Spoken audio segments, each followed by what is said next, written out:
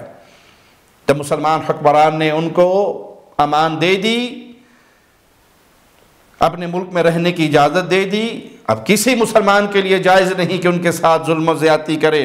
پیارے نبی صلی اللہ علیہ وسلم نے فرمایا، جس نے اہل ذمہ کو قتل کیا، اللہ نے اس پر جنت کی خوشبو حرام کر دی، جنت کی خوشبو ان پہ حرام ہے۔ اور جنت کی خوشبو 70 برس کی مسافت سے آئے گی۔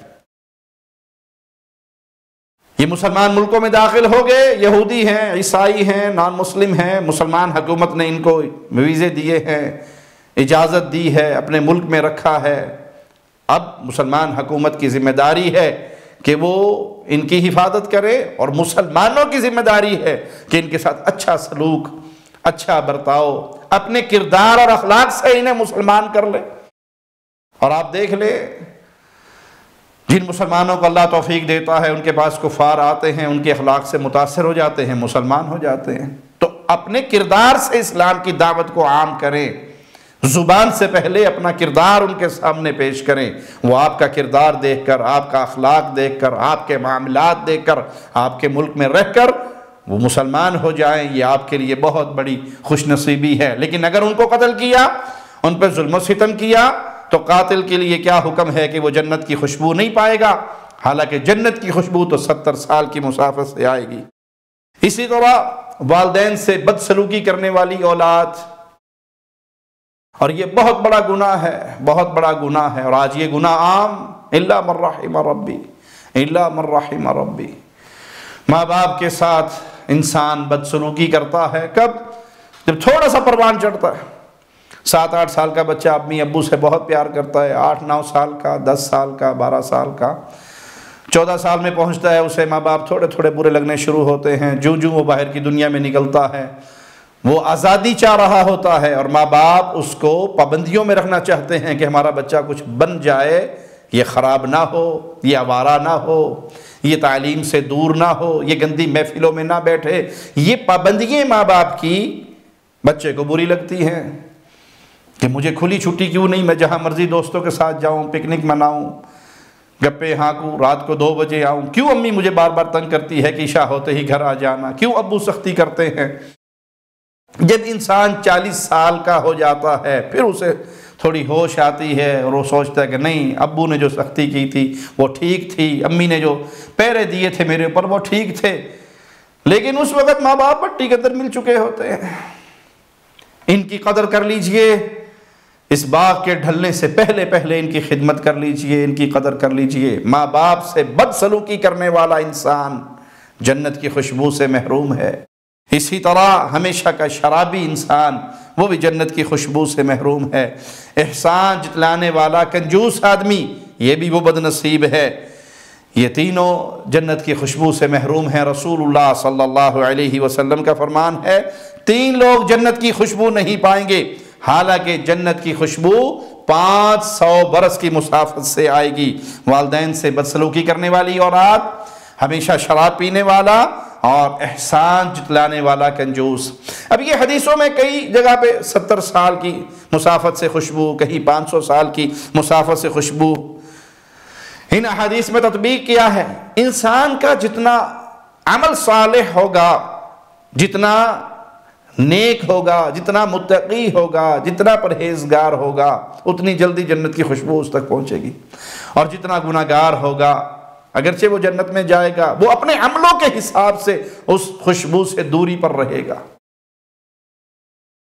لہذا اس دنیا کو ہمیشہ کی زندگی نہ سمجھیے، بلکہ اس دنیا کو گزر جانے والا جہاں سمجھیے کہ مر جانا ہے، اللہ کے سامنے پیش ہونا ہے۔ جب اللہ کے سامنے پیش ہونا ہے تو پھر اس کی تیاری کر لیجئے۔ اللہ سے دعا ہے اللہ ہمیں تیاری کرنے کی توفیق عطا فرمائے، اللہ ہمیں زندہ رکھے تو ایمان کی بہترین حالت پہ رکھے، اللہ ہمیں موت دے تو اس حال میں دے کہ اللہ ہم سے راضی ہو، ہم اپنے اللہ سے راضی ہوں۔ اقول قولی هذا واستغفر الله لي ولكم ولسائر المسلمين فاستغفروه انه هو الغفور الرحیم۔ ہر لمحہ قرآن اور سنت کا ترجمان، فضیلت الشیخ توصیف الرحمان۔